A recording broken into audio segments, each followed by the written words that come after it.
que entre otras cosas trae como consecuencia una determinada acreditación. Y yo quisiera centrar un poco el tema en eso. ¿Por qué? Porque para nadie es un secreto que en Chile el sistema de aseguramiento de la calidad de la educación superior está en crisis. Ha sido objetado hace algún tiempo atrás por la propia comunidad nacional. Todas las cosas son objetables, evidentemente, nunca hay un sistema perfecto. Todo es mejorable. Sin embargo, yo creo que Chile está viviendo una oportunidad que es el poder revisar a fondo el sistema de aseguramiento de calidad de la educación superior y preguntarse si el actual sistema de acreditación que administra la CNA es el mejor sistema para garantizar lo que en definitiva los que ingresan a la universidad buscan, que es tener la certeza de elegir una institución y una carrera que tenga empleabilidad, primera cosa. Segundo, de que se van a obtener los aprendizajes efectivos que están asociados a los perfiles de egreso que tienen los que vayan a egresar de esa carrera.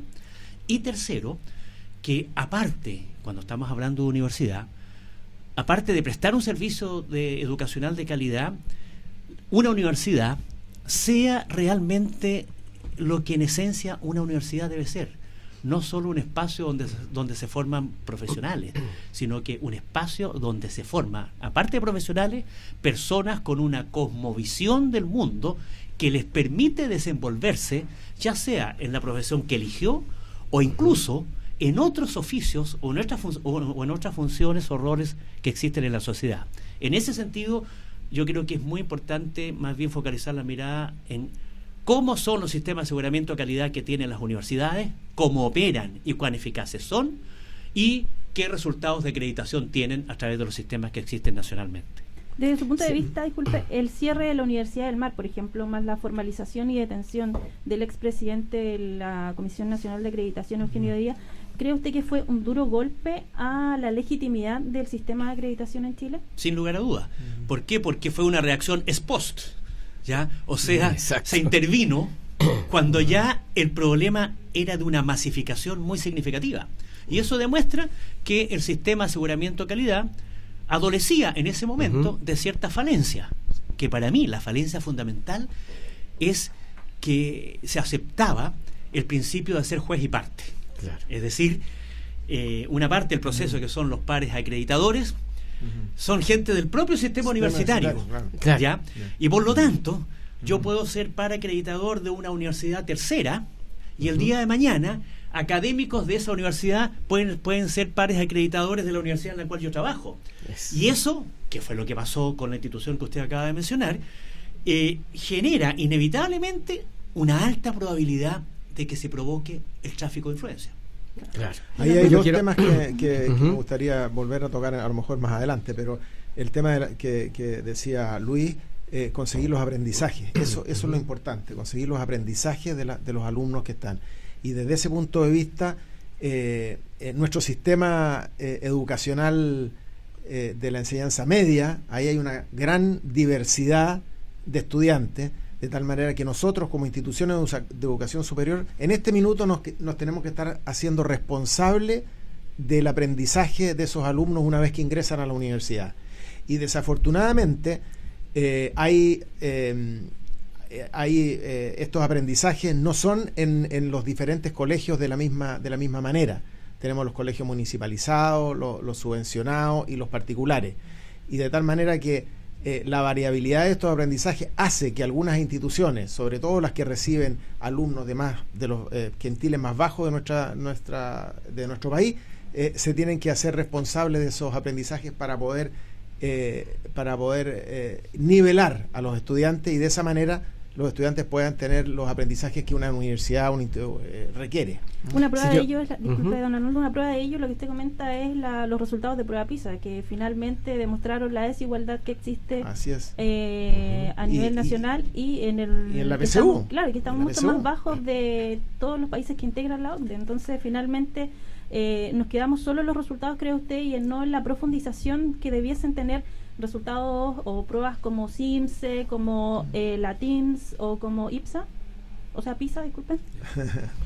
Sí, mira, yo quiero agregar, volviendo al tema del sistema de acreditación actual, que en estos momentos los pares evaluadores evalúan principalmente que también la institución está cumpliendo su proyecto de desarrollo institucional.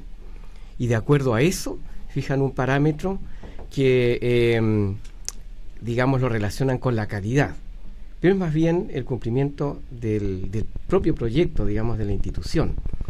Y en eso yo creo que también tenemos que romper algunos paradigmas, porque tal como lo decía mi colega Luis, los pares evaluadores, tal como lo dice su nombre, son pares de otras instituciones de educación superior que vienen a evaluar nuestras instituciones, pero algunos de ellos de universidades tradicionales que tienen sus paradigmas, los cuales debemos romper.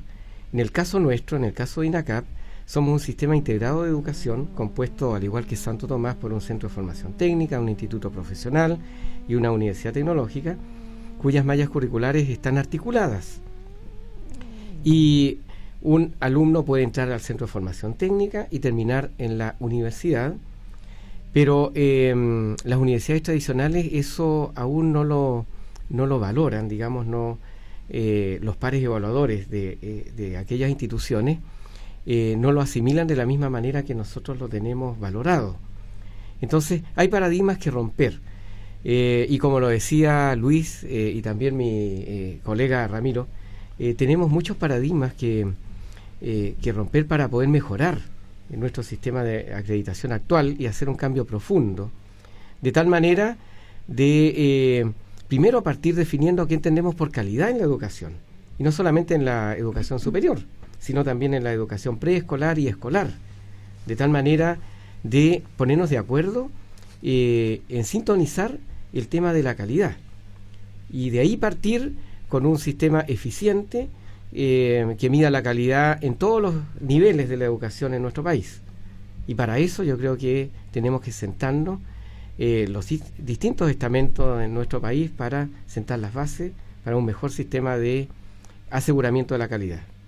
Cuando me refería al principio del proceso de acreditación, que es un proceso evolutivo, digamos, que en realidad estaba pensando en lo que acaba de mencionar mi colega Arnoldo, en el sentido de que las universidades son diferentes, tienen distintos proyectos educativos. Aquí no podemos tener un solo proyecto educativo para todo el país, porque seguramente le va a pasar lo mismo que los dinosaurios, ¿te fijas? Se focalizan en una cosa y al final se extinguen. De tal manera que en las acreditaciones el objetivo fundamental es revisar y ver el proyecto educativo de una institución determinada, y si ese proyecto educativo se está cumpliendo, y no, como sucede muchas veces, que el proyecto educativo que vienen a revisar los pares es ojalá el proyecto educativo de la institución de que ellos provienen, y eso es un error, de tal manera que por ese lado yo creo que, y como bien decía también Luis, vamos a tener que modificar el sistema de acreditación, pero entendiendo que es un proceso que tiene que ir mejorando. No podemos hacer de la noche a la mañana, ¿cierto?, llegar de 0 a 100, digamos, y yo creo que se han tenido muchas buenas experiencias en el tema. Hay que hacer ajustes, pero esos ajustes tienen que considerar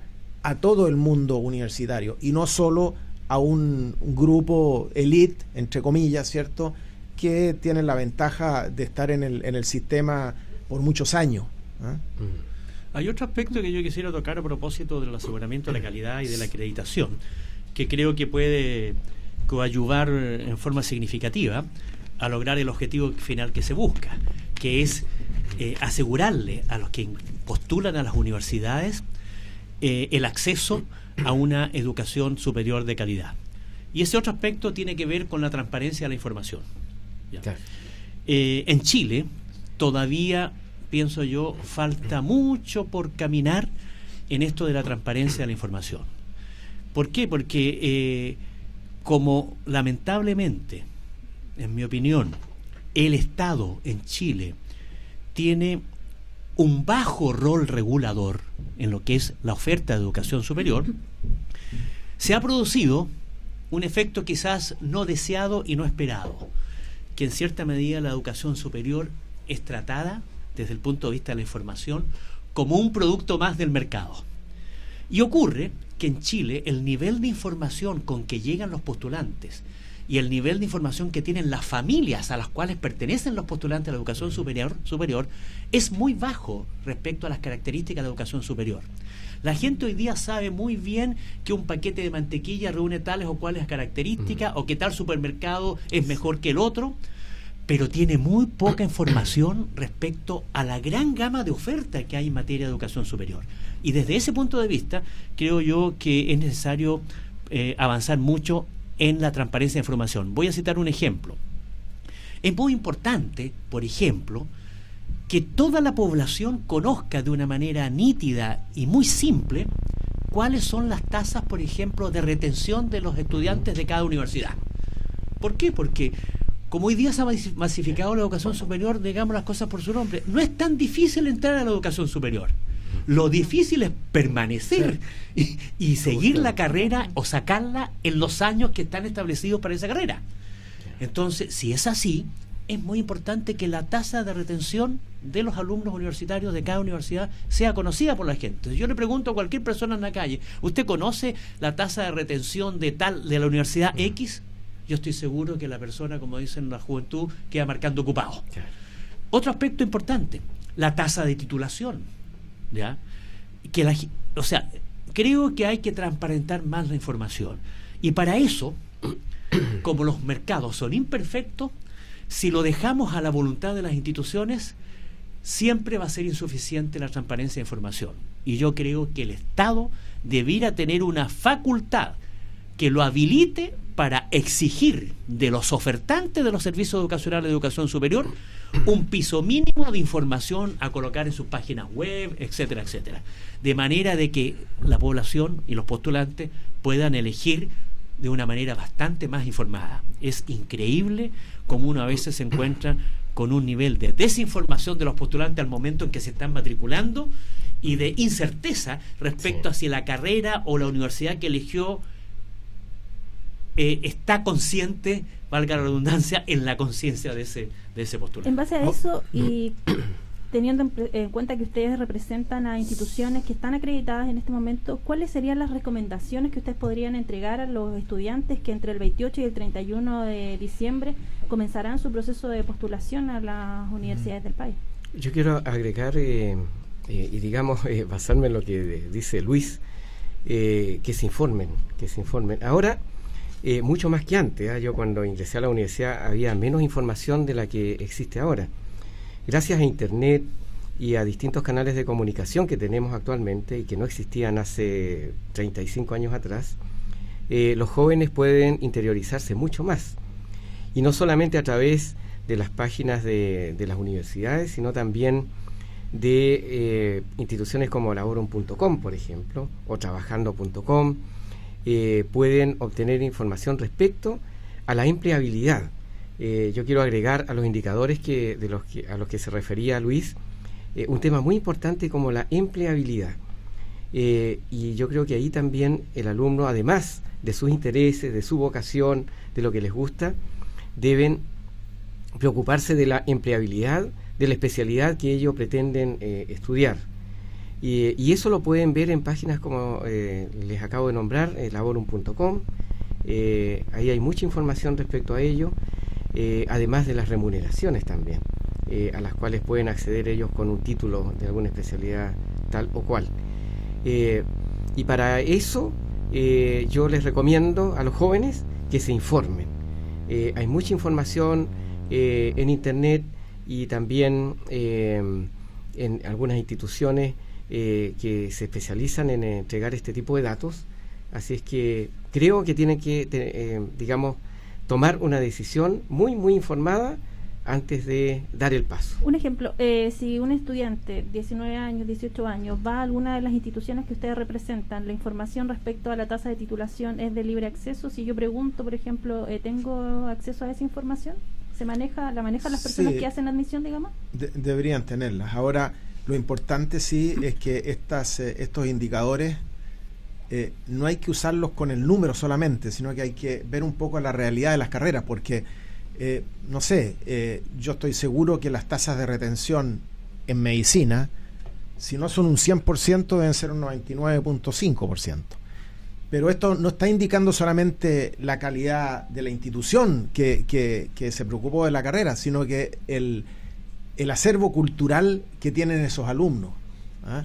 Porque todos sabemos que un alumno, para que entre a medicina, tiene que tener más de 750 puntos.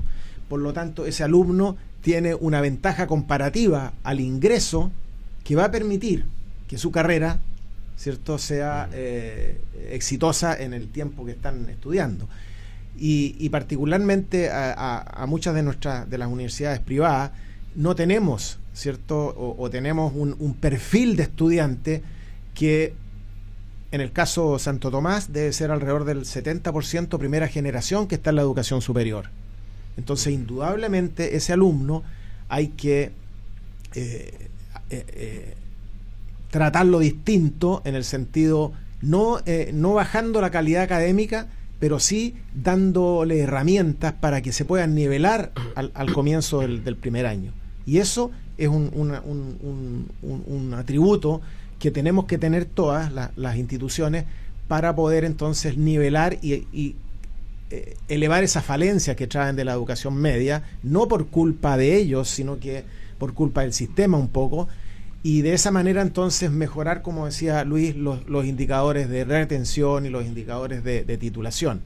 ¿Ah? Y eso es algo que tiene que ser considerado en el sistema, ¿ah? Porque ahí hay una competencia, por decir, ¿cierto?, desleal en ese sentido, en muchas de las instituciones que están en el crush, digamos, donde se benefician los estudiantes de los quintiles superiores, porque son esos los estudiantes que tienen mejores puntajes en la PSU. Siguiendo y acogiendo la observación que hacía Ramiro, en lo cual él tiene mucha razón, cuando uno habla de las tasas de retención, es cierto que hay que contextualizarlo en relación al perfil que tienen los estudiantes que ingresan a una universidad. Y esto es importante que los auditores lo tengan claro. Es decir, hace 30 años atrás, solo una élite ingresaba a la universidad. Por lo tanto, no existía el problema de la retención de esos estudiantes de la universidad, porque como era una élite, ya tenían perfiles de ingreso muy por encima, a veces incluso de lo esperado, y por lo tanto su permanencia en la universidad tenía muy buenos resultados. La buena noticia de la masificación de la universidad tiene que ver de que hoy día muchas más personas tienen acceso a la universidad, y ese es un factor de movilidad social. Exacto. Pero ese trae aparejado ocultamente una mala noticia, que el estudiante medio que ingresa a una universidad ya no es de una élite, y por lo tanto tiene carencias, como bien decía Ramiro, que hacen que cumplir las tasas de retención históricas, ya sobre todo en el caso de nuestra universidad, que tenemos ese perfil de estudiante que ingresa, se hace mucho más difícil, por decirlo gráficamente, trabajar con un estudiante que sacó más de 700 puntos, como dicen en el campo, trabajar con sandías caladas. La gracia es que un estudiante tenga éxito en la universidad, no obstante que provenía de un colegio municipalizado donde tuvo determinadas carencias. Desde ese punto de vista, entonces, yo creo que otro aspecto importante que yo recomendaría a los postulantes a la universidad es tener presente la distinción entre lo que es acreditación institucional de lo que es acreditación de carreras. El ideal, pienso yo, para tomar una buena decisión es optar por una universidad que esté acreditada y que además la carrera a la cual uno postula también esté acreditada. Porque eso da una doble garantía, como decías tú, Arnoldo. Al ser una universidad acreditada, se garantiza que los propósitos institucionales declarados los está cumpliendo. Y al también estar acreditada la carrera, se garantiza que esa carrera ya asegura que el perfil de egreso declarado y que se va a llevar a cabo el proceso de una manera acorde, digamos, a las expectativas, en este caso, del estudiante. Entonces, esos dos aspectos son importantes, yo creo, de tener presente. No da lo mismo postular a una universidad que no es acreditada y postular a una universidad acreditada. Y tampoco da lo mismo ingresar a una carrera que está acreditada, ni tampoco da lo mismo estar ingresando a una carrera que está acreditada por 2 años, que ingresar a una carrera que está acreditada por 5 años. No significa eso, que le quede claro a los auditores, que una carrera que esté acreditada por 2 años va a funcionar por 2 años, no es eso, sino que está acreditada por 2 años y por lo tanto al año 3 va a tener que volverse a acreditar. Entonces eso es muy importante clarificarlo en la población, porque yo me he encontrado con casos de situaciones de gente que dice, esta carrera está acreditada por 3 años y resulta que la carrera dura 5 años. Eso quiere decir que va a pasar al año 4. No va a pasar nada, sino que ligeramente al año 4 esa carrera seguramente va a estar acreditada por otros 3 años, por otros 4 años. O sea, es un proceso. En definitiva, pienso yo de que, dado el escenario que tenemos, estamos en el mes de diciembre, ya muchos alumnos ya tienen a lo mejor sus decisiones tomadas y otros están por tomar su decisión, es recabar la mayor información posible. Y eso significa visitar todas las universidades a las cuales tenga la aspiración de ingresar un estudiante. Pedir el máximo de información, ¿ya? Y yo diría, sin perjuicio de que cumpla alguna función la información escrita, conversar con los actores de cada una de las universidades, es decir, el personal que trabaja en el área de admisión, los profesores. ¿Por qué? Porque además eso es un buen signo para la universidad. Cuando un jefe de carrera tiene la solicitud de una persona, de un postulante, que no es de esa universidad, pero que invierte tiempo pidiendo reunirse con el jefe de carrera para escuchar del jefe de carrera, que le cuente los pormenores de tramoya, por así decirlo, de lo que es esa carrera, eso refleja, por un lado, un grado de interés y de madurez del postulante, cosa que va a ser percibida por la universidad, y por otro lado, significa la oportunidad para ese estudiante de tener información de primeras aguas. Pero fíjate que no nos engañemos, me ha tocado en muchas oportunidades, los estudiantes vienen muy bien informados, porque tenemos todas las instituciones, tenemos una página web, se meten y llegan, pero con preguntas muy específicas en relación a la malla curricular. O sea, la crisis de los 2 últimos años trajo una cosa positiva, una mayor preocupación de la gente de todas maneras, antes de tomar la decisión. Un rol más fiscalizador ahora, parte de los ciudadanos. Y acordarles a esos estudiantes lo que decía Luis, estas carreras de las que mencionamos son acreditaciones que se hacen voluntariamente, ¿te fijas? A excepción, como tú mencionaste al principio, de las carreras de educación y las carreras del área de salud, que son obligatorias. Por lo tanto, la institución que tiene carreras acreditadas, obviamente se está arriesgando, ¿cierto?, conscientemente, a que le acrediten su carrera. Eso significa que ellos están seguros de que están haciendo las cosas bien en una carrera particular. Por eso se someten a un proceso que no es obligatorio, es voluntario. Y eso indica entonces un cierto profesionalismo por parte de las. Le recordamos a los auditores de Radio Digital y a quienes nos siguen a través de www.diarioeldia.cl que nos encontramos en un foro de conversación acerca de la educación superior con el director regional de Universidad Central, sede de La Serena, Luis Moncayo, con el rector de las instituciones de educación superior Santo Tomás, sede de La Serena, don Ramiro Truco, y además con el vicerrector de Universidad Tecnológica INACAP, sede de La Serena, don Arnoldo Himalay.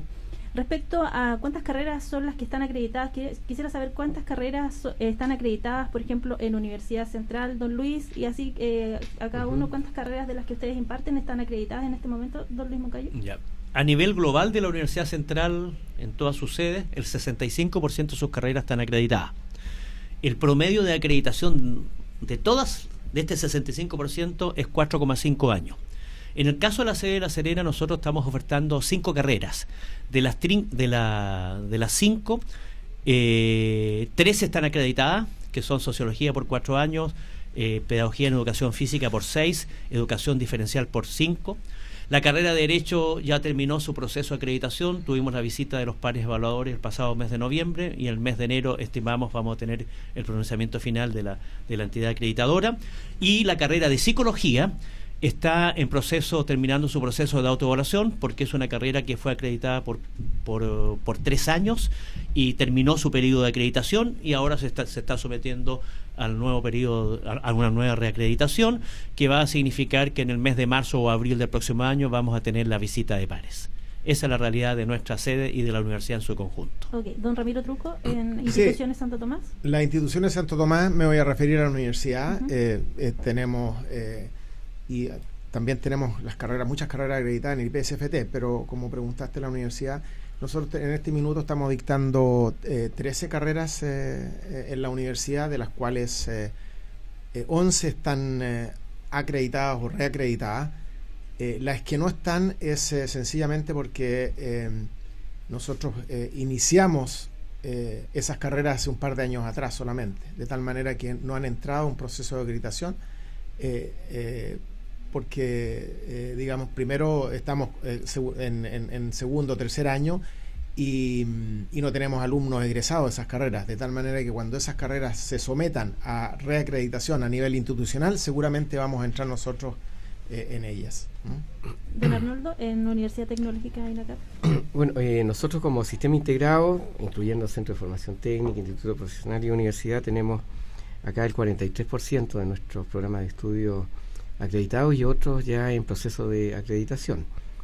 En cuanto a la universidad, bueno, el área de salud, sus programas de estudio están todos acreditados. El área de construcción también tiene sus carreras acreditadas. El área de administración y negocios también cuenta con sus carreras acreditadas. Y estamos en proceso de acreditación en el área de informática. Ahí tenemos varios programas de estudio acreditados y hay otros que están en vías, digamos, de terminar su proceso de acreditación. Y como instituciones, CFT, IP y universidad, las 3 instituciones están debidamente acreditadas. Okay. De las universidades en el país, de las 60 universidades presentes en el país, solo 33 integran el proceso único de admisión, proceso que cuenta con requisitos públicos de ingresos basados en la PSU y notas de enseñanza media. Hace un par de días las universidades estatales pidieron que este proceso sea obligatorio para todas las entidades que reciban fondos estatales.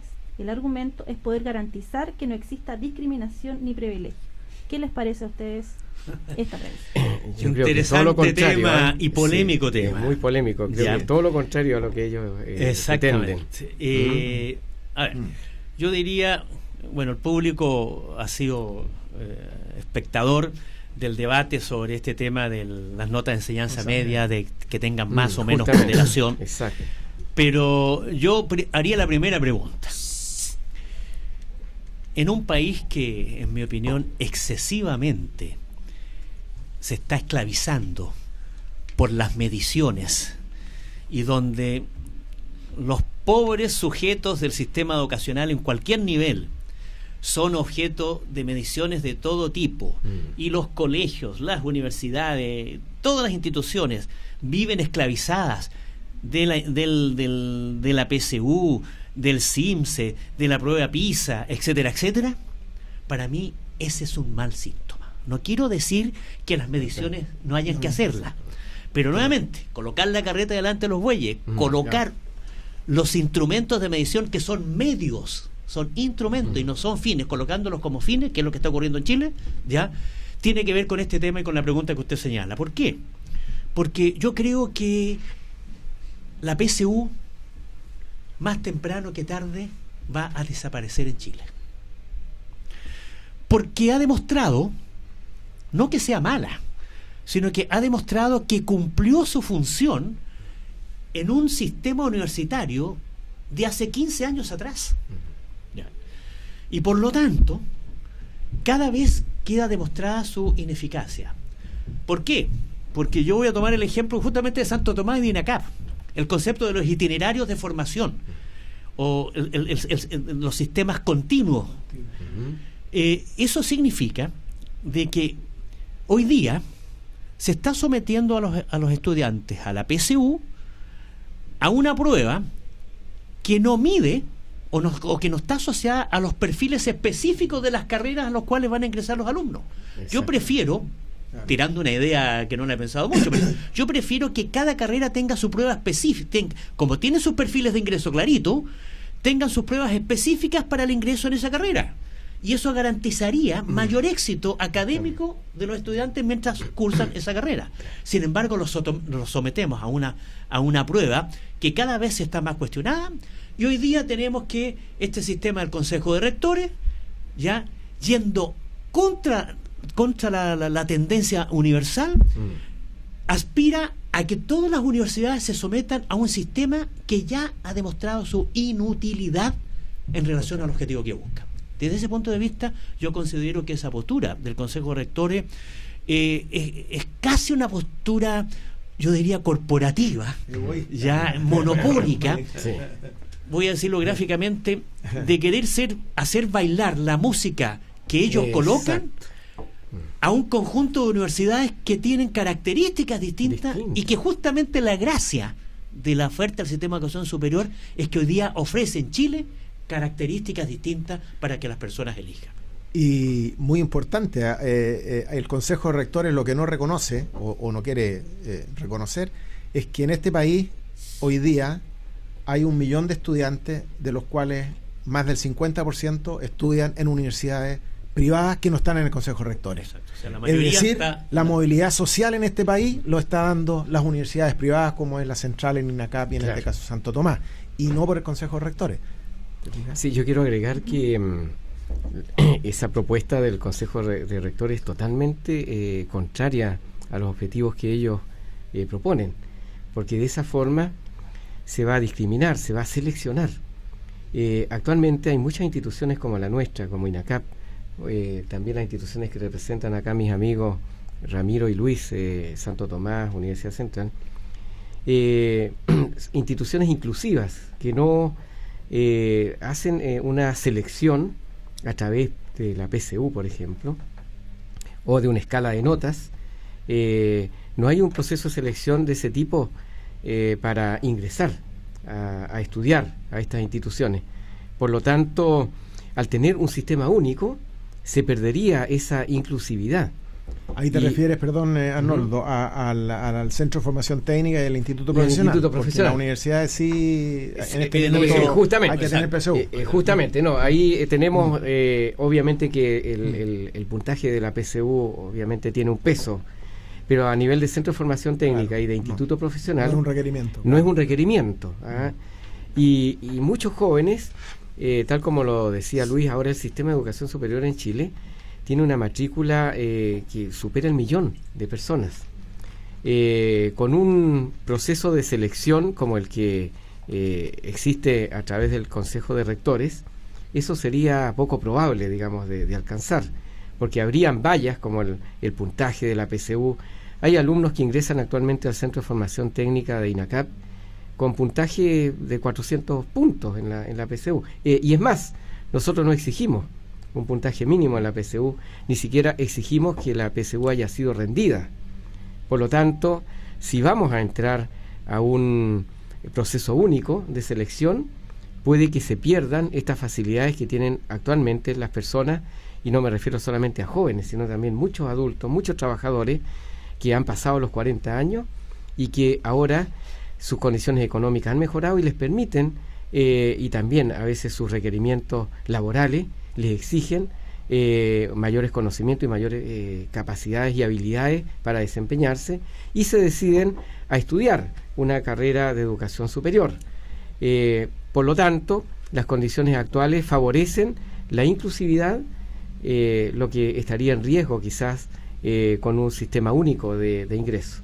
A propósito de discriminación, que es algo de lo que están viviendo en este momento los ex estudiantes de Universidad del Mar, ¿cuánto desprestigia el caso Universidad del Mar a las entidades privadas sin fines de lucro como las que ustedes representan?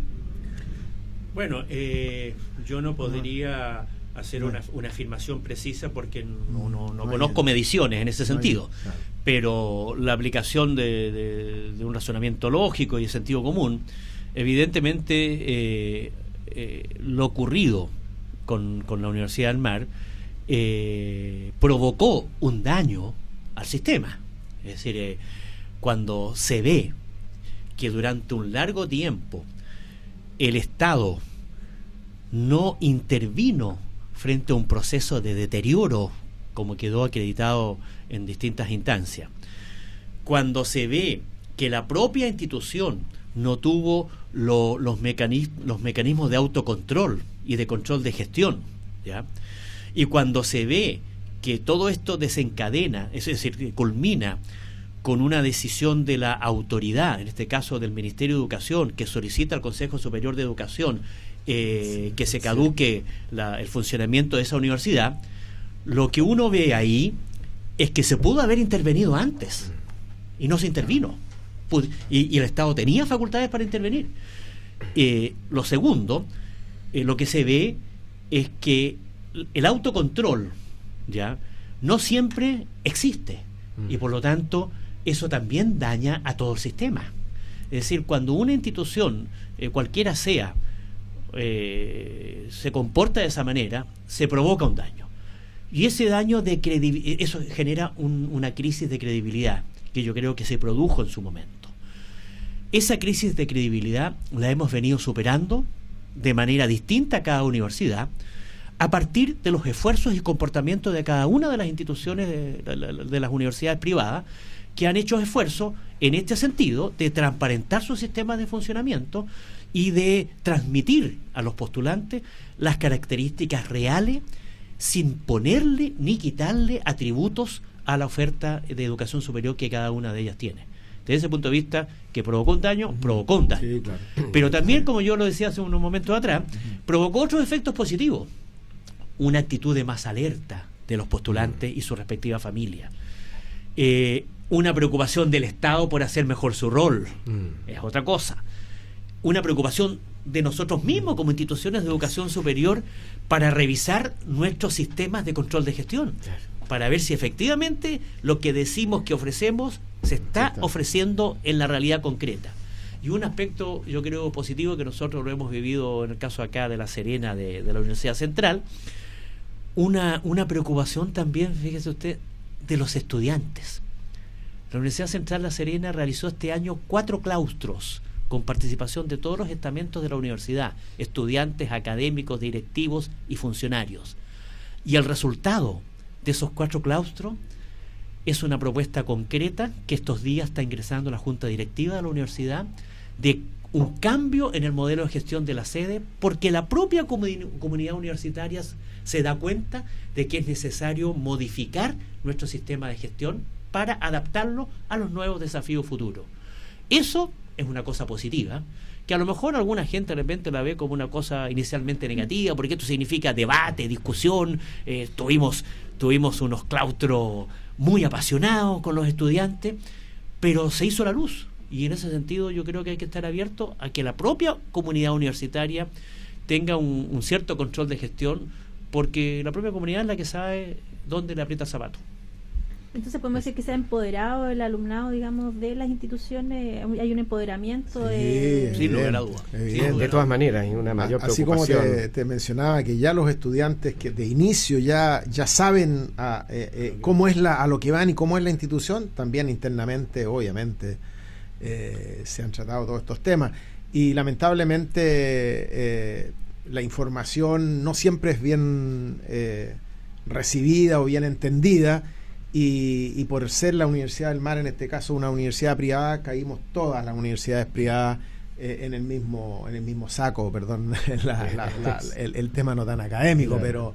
pero te fijas, y eso obviamente perjudica un poco la imagen de lo que están haciendo las universidades privadas, que en el caso de nosotros tres particularmente, son sistemas bastante complejos, porque hay que recordar que no estamos solamente en Santiago. Son instituciones que estamos a lo largo del país, y eso tiene una complejidad distinta a las instituciones que tienen una sola sede en un punto particular, ¿te fijas? Exacto. Hay que eliminar ciertos mitos. Yo quisiera afirmar aquí lo siguiente, unos mitos que uno escucha con mucha frecuencia. Decir que una universidad, porque es universidad estatal, es mejor, o decir que una universidad privada, por ser universidad privada, es mejor, o decir que una universidad que hace docencia, investigación y tiene estudio de posgrado es mejor, todo eso son mitos. Sí. Lo que yo invitaría a los auditores es que analicen y evalúen en su mérito a cada institución a la cual quieran postular. ¿Ya? Por ejemplo, voy a dar un ejemplo, no es el caso nuestro de la Universidad Central, pero podría haber una universidad que no tiene nada de investigación y que es docente, y que en el trabajo docente es impecable, ¿Vamos a decir que es una universidad mala? Podría ocurrir una situación a la inversa, de una universidad que tiene mucha investigación y poca docencia. ¿Vamos a decir de que porque tiene poca docencia, esa docencia es mala? La invitación, yo diría es a analizar en su mérito cada una de las instituciones. Todas las instituciones tienen sus fortalezas y debilidades. Hay algunas que tienen más fortalezas y menos debilidades, otras que tienen más debilidades y fortalezas, y ese es el ejercicio que el postulante tiene que hacer. Y para eso solicitar mucha información. Pero a veces se instalan ciertos mitos que casi deslindan con frases publicitarias. ¿Ya? Eslogan que a veces se instalan en la gente. Yo no tengo nada contra las universidades estatales, ¿ya? Pero si uno entra en ese asunto de los mitos, uno podría decir, a ver, revisemos cuál es la calidad de la gestión en las universidades estatales que reciben recursos cuantiosos del Estado y que el rendimiento no existe. Uno podría decir, si entra en esos mitos, digo yo, no digo que haya que entrar, uno podría decir también, a ver, se critica a veces a las universidades privadas, pero ¿quién tiene más gracia? ¿Una universidad privada que con recursos propios hace investigación, o una universidad estatal que con recursos del Estado hace investigación y no con recursos propios? Entonces es peligroso, digamos, ir por este tobogán. Ahora, esos datos no se saben. ¿Cuánto influye la investigación en los propios alumnos? No en el prestigio de la academia. Porque indudablemente que la investigación es importantísima en un país que está en desarrollo, en vía de desarrollo como nosotros. Pero el tema es, esa investigación que se está haciendo, ¿qué beneficio le trae a los estudiantes de un determinado año, un determinado corte, exacto, una determinada corte? ¿Cuál es eso? No hay datos de eso. Hoy día sale un artículo muy interesante en el Mercurio al respecto de los aprendizajes de los estudiantes y cómo la investigación influye o no en ese aprendizaje. Hoy, por otra parte, disculpa, quiero terminar este tema agregando que por otra parte, una institución privada que no hace una buena gestión corre serios riesgos de quebrar y se cierra. Una institución del Estado, bueno, tiene la tranquilidad de que puede tener una deficiencia en su gestión y sigue existiendo, digamos, y paga molla, como dice el refrán, y pagamos todos con nuestros impuestos. Como hay decía, muchas que están en ese caso. Claro, y como decía Luis, porque no hay una rendición. El Estado no tiene las atribuciones para fiscalizar. Contraloría hace lo suyo, pero no hay unas atribuciones para inmiscuirse en la gestión de estas instituciones del Estado. Los equipos de gestión, por ejemplo, los gobiernos corporativos de estas instituciones del Estado son autónomas. El Estado no designa, no tiene ninguna atribución para designar a sus directivos, a pesar de que son del Estado. No vamos a entrar acá a discutir si eso está bien o está mal, pero es una gran diferencia, especialmente en el tema de los recursos, que si son mal usados o hay una mala gestión, una mala administración en la institución privada, simplemente quiebra y se cierra, y han habido casos. Hay muchas instituciones. Acá estuvimos tiempo atrás el Instituto Profesional ITESA, que por ahí por el año 2002 quebró y se cerró. A diferencia, como les decía, de las instituciones del Estado que no tienen esa problemática, y que sí, yo creo que el Estado debería tener mayor injerencia para hacer una mayor o una mejor gestión de los recursos. Ahora hay que informarse, porque cuando uno se refiere a universidades del Estado, en realidad son bastante pocas. Muchas de las instituciones que están en el CRUSH no son del Estado, y solamente van a nombrar una, la Universidad Católica. Claro. No es una institución del Estado, es privada. Universidad de Concepción, Austral, y así podemos ir nombrando de las 10 primeras universidades que no son del Estado, pero la gente las toma como del Estado. Exactamente. A propósito de mito que tanto comentaba don Luis, ¿considera usted que la intromisión de operadores políticos en la crisis que se generó en el sistema de acreditación, o en la crisis, al revés, en la crisis de acreditación, tuvieron culpa la intromisión de operadores políticos en la educación superior? Yo creo, honestamente, de que esa crisis a la cual usted hace referencia no tiene que ver con los responsables, no son los operadores políticos. Yo voy a acuñar quizá un concepto nuevo. Fueron los operadores académicos, sí, o fueron los operadores directivos de algunas universidades que quisieron instrumentalizar un sistema para obtener una ventaja de menor cuantía. Pero Eugenio Díaz era de la Concertación. Ah, no, pero bueno, si era la Concertación, es que, claro, pero él no estaba actuando como operador político, ¿me explico? Él estaba actuando en favor de una universidad en particular.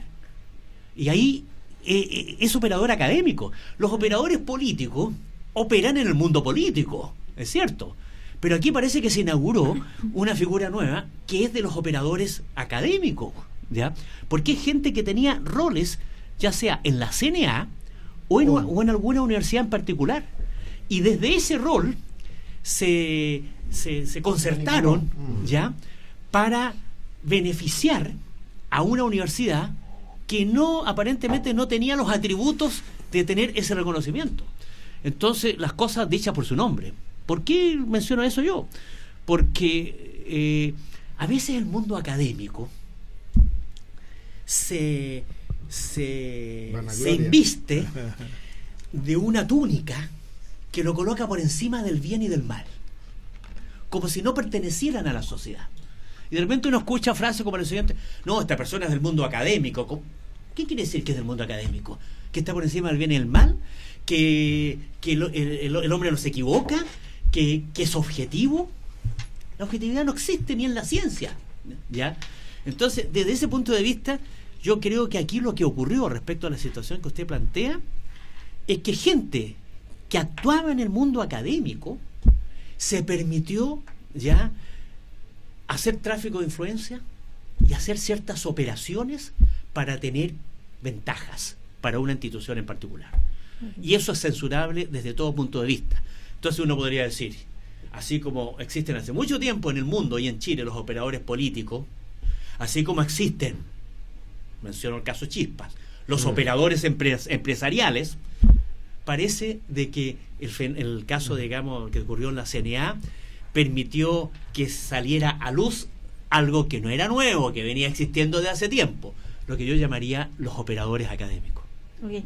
A pocos días de las elecciones presidenciales de esta segunda vuelta, donde ya tenemos 2 candidatas, ¿qué análisis hacen particularmente ustedes de los programas respecto al tema de educación, tanto de la candidata Matei como de la candidata Bachelet? ¿Cada uno tiene alguna opinión al respecto? Yo tengo una opinión. Por ejemplo, sí, a mí me parece muy positivo, por ejemplo, que el programa de Michelle Bachelet establezca explícitamente la instauración de los convenios de desempeño, a propósito justamente de la falta de control del Estado respecto a todas las universidades, las estatales y las privadas. El programa de Michelle Bachelet señala ya de que se van a establecer, es decir, que no se va a entregar un solo peso si no es contra un convenio de desempeño. ¿Qué es lo que es un convenio de desempeño?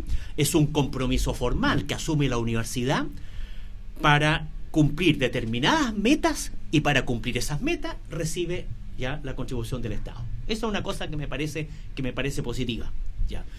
Una cosa que me parece que no está suficientemente claro en ninguno de los programas es cuáles van a ser las políticas públicas respecto a las universidades privadas. Ahí yo denoto como que el oportunismo político a lo mejor ya ha influido. Entonces, nadie señala cuál va a ser el estatuto, por así decirlo, las reglas del juego para las universidades privadas. ¿Van a cambiar las actuales? ¿Se van a perfeccionar? ¿Qué implica eso? Eso yo no he visto en ninguno de los 2 programas. Y quizás es un tema que una vez que se resuelva la elección el próximo domingo, ya quien salga ganadora ya entrará lo que yo llamaría al área chica en el sector de educación, ya a especificar qué es lo que en definitiva se hará.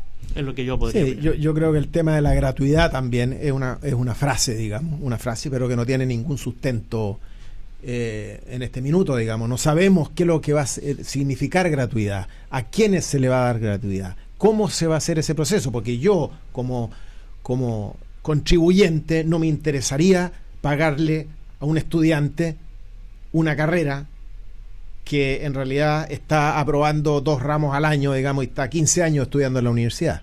¿Te fijas? Entonces hay una serie de, por poner un ejemplo, hay una serie de requisitos, ¿cierto?, sociales, económicos, para el tema de la gratuidad. Así que para mí es una frase, digamos, que puede ser un slogan político, pero yo creo que queda mucho para ver el tema de gratuidad. Ahora, en este minuto hoy día, cualquier persona que quiera estudiar lo puede hacer. Claro. Ahora, indudablemente hay que hacer un esfuerzo cuando tú estás estudiando y un esfuerzo después cuando estás en el mundo laboral para poder contribuir con lo que a ti te contribuyeron. ¿Te fijas? Hay una beca del crédito Conaval del Estado, digamos, que tiene un muy bajo interés, que se paga a muy largo plazo, que cuando no estás trabajando no tienes derecho a pagar, puedes pagar hasta el 10%. Entonces, a ver, un momentito.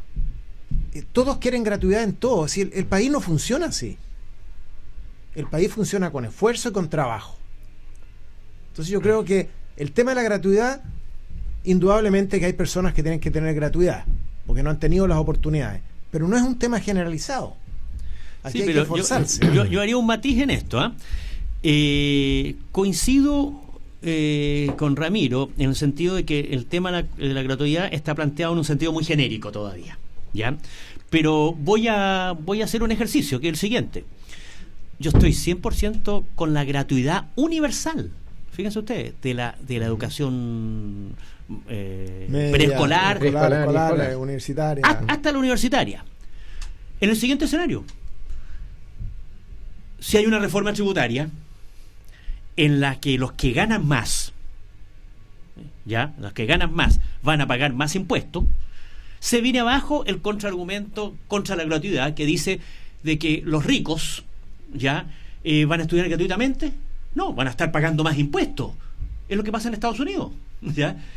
Van a estar pagando más impuestos y por la vía de los pagos más impuestos van a estar pagando, por así decirlo, un sobreprecio en relación, porque van a hacer mayor contribución al Estado que los que ganan menos, que van a pagar menor impuestos. Entonces, el tema de la gratuidad está muy asociado al tipo de reforma tributaria que vaya a haber. Alguien dirá, bueno, ¿y cuál entonces la reforma tributaria? Es que la reforma tributaria que va a haber en definitiva va a depender de los acuerdos políticos que haya en el Congreso. Entonces, desde ese punto de vista, yo en ese escenario estaría de acuerdo con la gratuidad, siempre y cuando haya una reforma tributaria que signifique la aplicación del principio de los que ganan más paguen más tributo. Segunda cosa, cuando se implemente o se diseñen las políticas de gratuidad, obviamente que tiene que haber una letra chica que dé cuenta del problema que dice Ramiro. Señor, usted va a tener gratuidad, voy a inventar, siempre y cuando usted la carrera la saque en N+1. ¿Qué quiere decir N+1?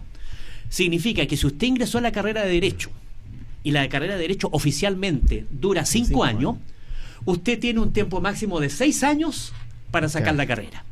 Si usted saca la carrera en ese plazo de 6 años, la carrera va a ser gratuita. Fíjense ustedes. Y eso va a ser un incentivo incluso para el éxito académico del estudiante. Pero si usted pasa a un 7º año, el 7º año, señor, lo paga de su bolsillo. ¿Qué quiero decir con estos ejemplos? No digo que vaya a ser así.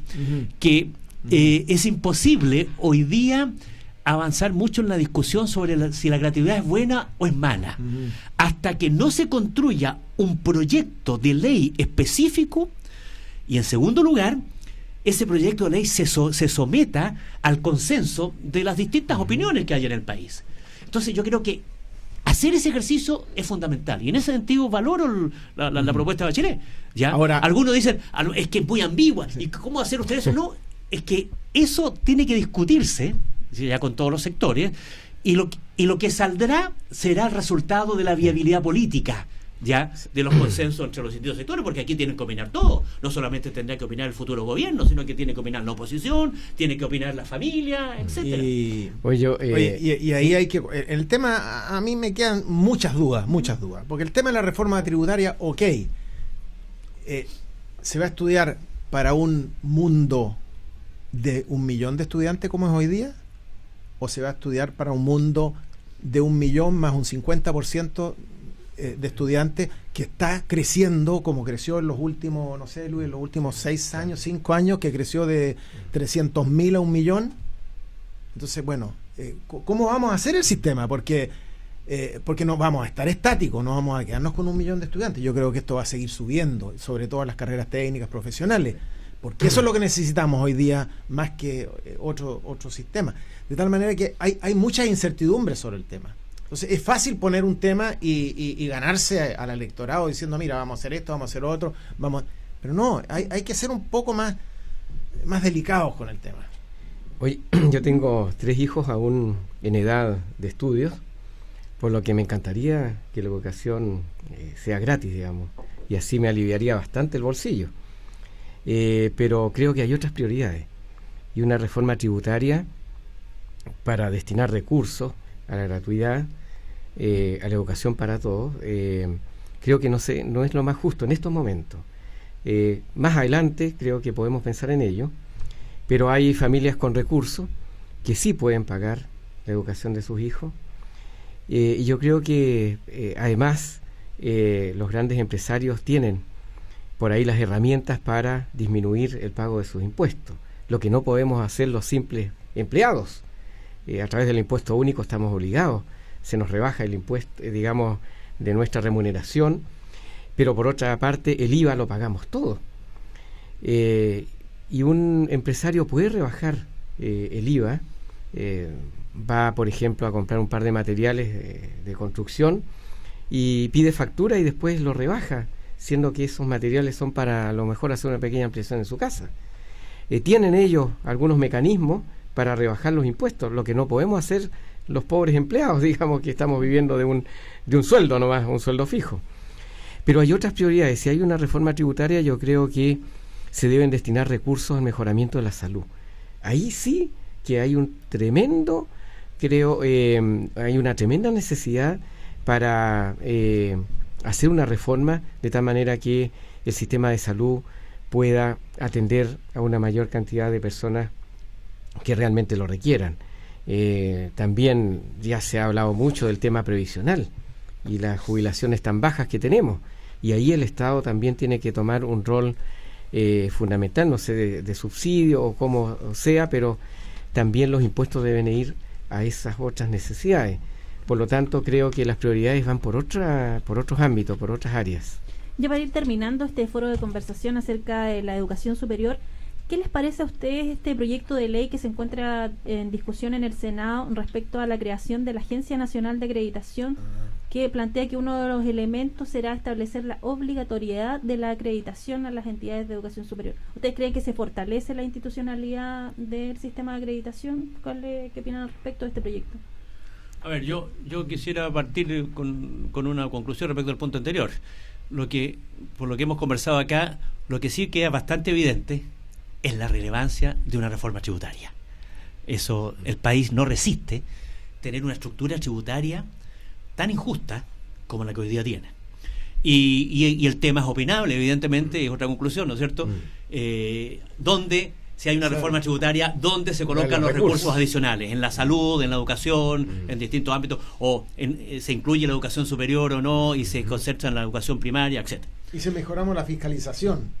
No. ¿Cuántos recursos hay ahí que se están evadiendo? Yo creo que la fiscalización, no olvidemos de que los últimos 10 años la evasión y la ilusión tributaria ha disminuido significativamente.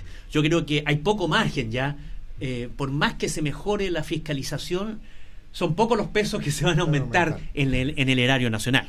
¿Ya? Ahora, respecto a la pregunta que usted hace, yo creo que evidentemente eso es un avance. Creo de que se exija O sea, que se termine el carácter voluntario de la acreditación, a mí me parece un avance importante. Ya. Sin embargo, al igual como en el caso de la gratuidad, de que el concepto de gratuidad uno podrá estar de acuerdo o desacuerdo, dependiendo de la especificidad de lo que implica, como decía Ramiro, esa gratuidad. Del mismo modo, la existencia de la agencia de acreditación. A ver, no porque existe una agencia de acreditación, el problema se resuelve. En Chile somos muy proclives a creer que las cosas se resuelven o con una ley, o con una institución, o con un ministerio. ¿No es cierto? Hace años atrás, recordemos los problemas ambientales en Chile. Hay que crear el Ministerio del Medio Ambiente. Es que hay problemas de ciencia y tecnología en Chile. Hay que crear el Ministerio de Ciencia y Tecnología.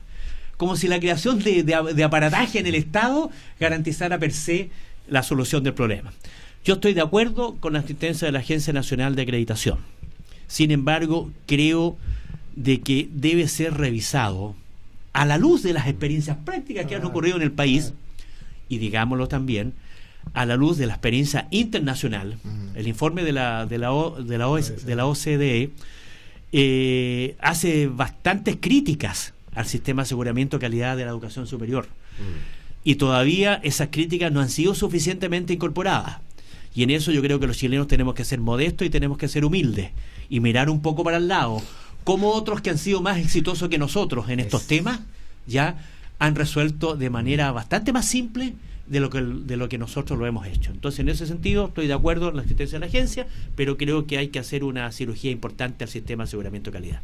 Bueno, lo dijimos, que estamos, como bien dice Luis, que estamos de acuerdo. Ahora, yo no estoy de acuerdo con que sea obligatoria, porque en este minuto no es obligatoria y estamos todos acreditándonos, porque si no nos acreditamos vamos a morir sencillamente por no tener el respaldo de calidad, de tal manera que la obligatoriedad, digamos, de acreditarse o no, eso yo creo que es un tema, no es un tema relevante en este minuto, porque como te digo, todas las universidades que están acreditadas siguen viviendo, y las que no están acreditadas están cerrando su proceso nomás, porque es así el sistema, de tal manera que esa obligatoriedad está implícita en el sistema educacional, digamos, que hay que estar acreditado. Pero indudablemente la agencia y la superintendencia son dos instituciones que sí deberíamos fortalecer, y como bien decía Luis, mirar a los otros países. Y para qué inventamos la rueda si estas cosas se hacen hace mucho tiempo en otros países desarrollados. Pero no olvidar que nosotros los chilenos somos un poco inquietos, y queremos que mañana esté todo correcto. No, estos son procesos. Una acreditación, el mejoramiento de la calidad es un sistema continuo que tiene que estar, incluso los que estamos acreditados tenemos que seguir mejorando, porque siempre se puede seguir mejorando.